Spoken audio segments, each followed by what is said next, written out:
And healing begins when we stop to listen. You know, something happens and just catches you in the moment. You're like, stop for a moment and just listen. What's it talking to you about? What's the signal and the patterns that are given? So, I want to talk a little bit about science of regeneration. I've always been a curious type, and I work and communicate in different forms of energy. And I had an experience, as you can see here. I was at Aramu Muru in Peru, and we brought a group, and I had I would say, you know, in the baby book, it was tops in the baby book, right? So we had a little bit of, you know, the Peruvians, they use coca leaves in threes, right? And so we went to this little cavern and you asked Mother Earth for something. So what came to my mind was love and light. That's what I said. And I put my coca leaves. Then we went over to what you see, the three distinct structures. This is one, this is another, and then you've got the doorway. Okay, this is the doorway. This is the backside of me. And so the first I stood in, I think it was preparing me. I don't exactly remember, but I felt like I was being prepared. The second doorway, curvature, you stand in, facing into the rock formation. I could feel myself, my physical body dematerializing, literally like being up Scotty. And I can't even tell you because there's no words in my English language to describe what does that really feel like. But I knew what it was. And it scared the jeepers out of me. And I just kind of like pulled back out of it, right? Like, what the heck is going on? So then you go to the third doorway and you stand and there's this little, you know, the doorway kind of goes like this a little bit. It's not completely rectangular. There's a little bit of a curvature, like your third eye there, right? Standing there for just a moment and the doorway opens. It's a portal, literally opened before my eyes. And there's three light beings standing there, okay? They had a shape, but no face or anything like that. They were just light in a shape. And they asked me, do you want to come with us? What? Okay, my quick answer was no. And I answered them and said, well, I got things to do here, got work to do here.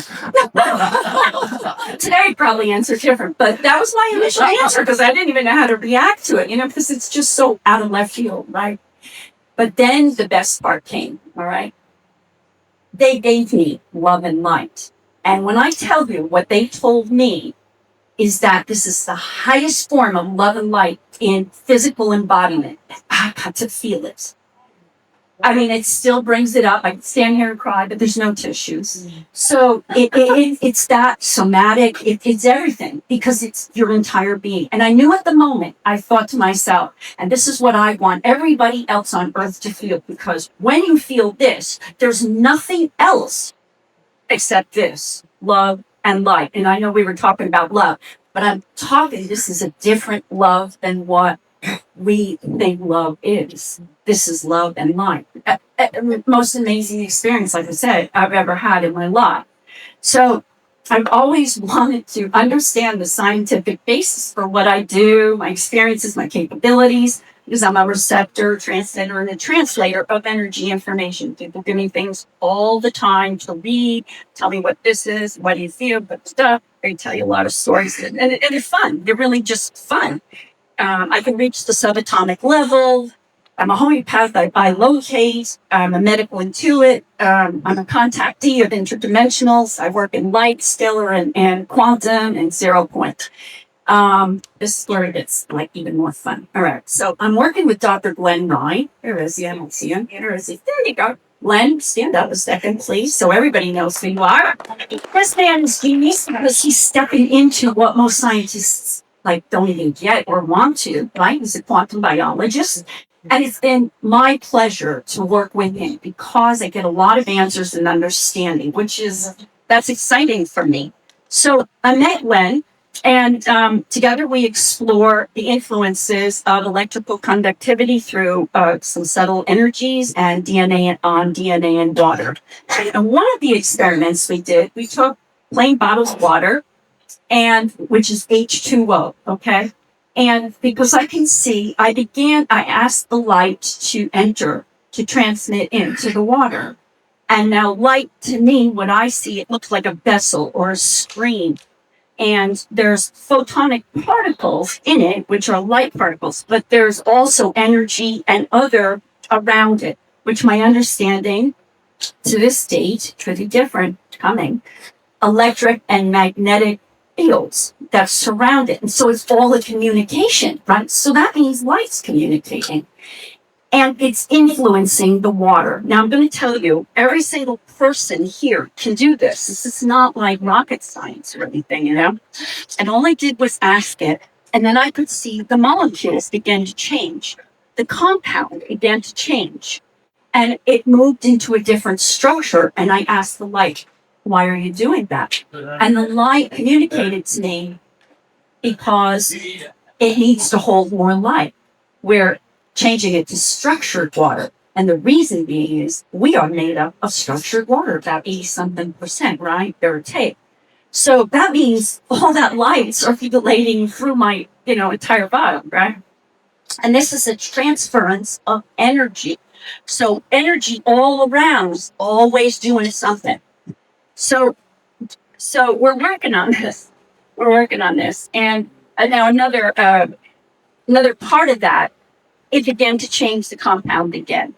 And I watched it change before my eyes. It changed into this different structure. I got a pen and piece of paper because it's changing to something I wasn't familiar with. It was changing to 2 hydrogens, 2 oxygen, 1 nitrogen, 1 carbon. Now, there may only be 1 or 2 people that know what that is. I did not know what it was, but it said it's helping to create a pH balance in the system, and that's carbonic acid. So, wow. I didn't tell the light to do anything except to come into the water. It knew what to do. Okay.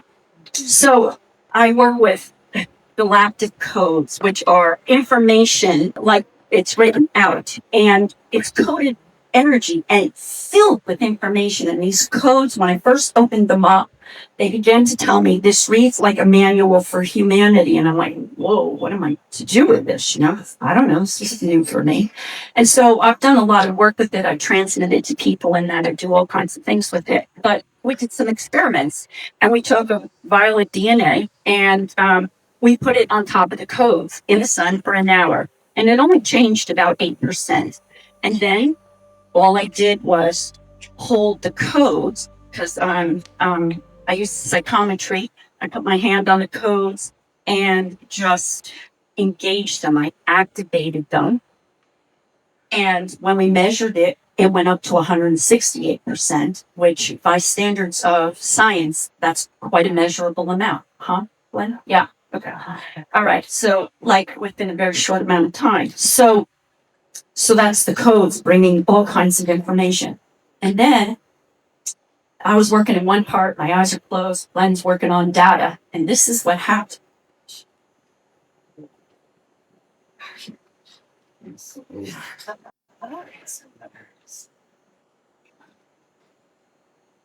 On the computer. Right.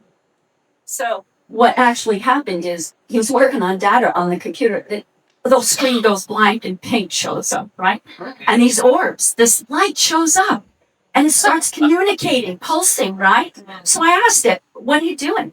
And one of the things it said to me, communicated, was that we chose right now. Now, this is the galactics, right? There's a lot of us in there. They chose this moment in time because we're doing experiments and they wanted to show us that I was tapped into this and tapped into them and that this is real.